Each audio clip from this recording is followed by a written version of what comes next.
Tommy and Divy's first snow.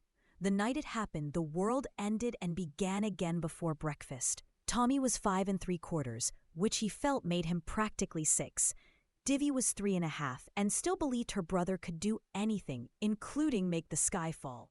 That morning the sky obliged. Tommy woke first, the way he always did, like a fox who hears danger in dreams. He padded to the window in his rocket ship pajamas and forgot how to breathe. Outside, everything was gone. The sidewalk, the red mailbox, Mrs. Alvarez's noisy dog, all buried under a blanket so thick and bright it looked like God had spilled sugar across the town and then turned on every light in heaven to admire it. He ran back to the bunk bed and shook Divy's shoulder harder than he meant to. "Divy, Divy, wake up!" The world disappeared. Divy opened one eye, then both.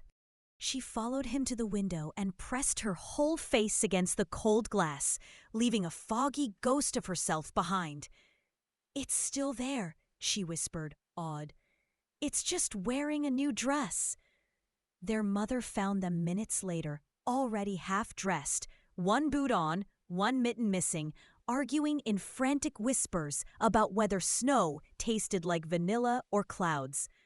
She laughed the kind of laugh that happens when parents realize they are powerless against wonder, and helped them finish dressing. Outside, the air bit their cheeks and made their lungs feel brand new.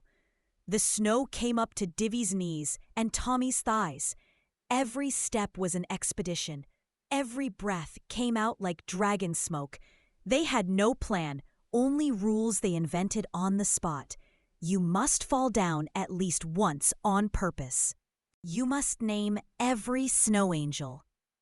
You must never, ever walk in your own footprints.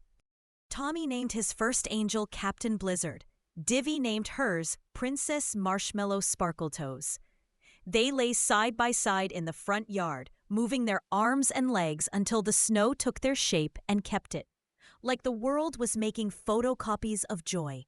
And Divy decided they needed a castle. Tommy, being practically 6, knew castles were impossible. But Divy was 3 1/2 and believed impossible was a grown-up word that didn't apply on snow days. So they began. They rolled snow into balls that grew too heavy to lift. Tommy's arms shook. Divy's nose ran. Their mittens turned into soggy monsters. When the first giant snowball toppled and crushed Divy's boot, she sat down hard and cried, not from pain, but from the sudden, sharp unfairness of gravity. Tommy knelt beside her.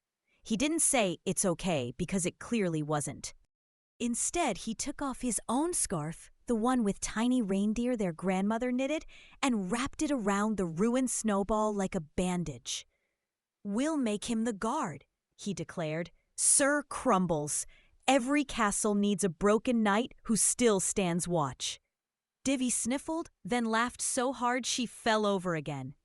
Hours disappeared the way hours do when you're 5 3/4 and 3 1/2.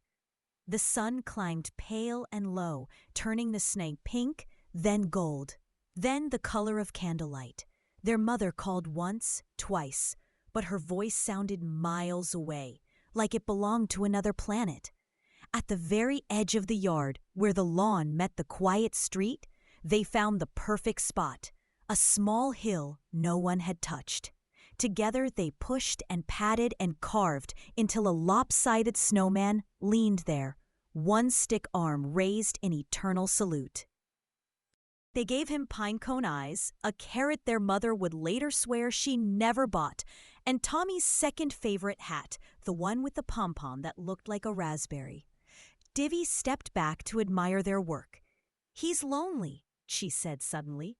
Tommy understood at once. A snowman without a friend was only half alive. So they built another, smaller one right beside him. Divy insisted the little one was a girl snowman wearing an invisible dress. They used the last of their energy, their fingers numb inside wet mittens, their legs trembling. When the tiny snow girl was finished, Divy placed the final touch. She kissed the snowman's cold cheek and then the snow girl's. "Now they're married," she announced, "and they'll never be lonely again." Tommy felt something huge and nameless rise in his chest.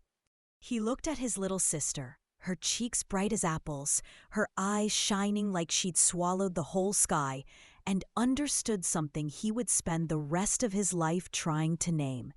Some moments are so perfect they hurt. The streetlights flickered on, one by one, like the world remembering it had a curfew. Their father's voice finally reached them, carrying across the snow like a bell. Inside, there was hot chocolate thick enough to stand a spoon in, and dry socks, and the smell of cinnamon. Their mother wrapped them both in the same big towel and didn't even scold them for losing 3 mittens and 1 hat. Much later, after baths and stories and the slow slide into sleep, Tommy crept back to the window.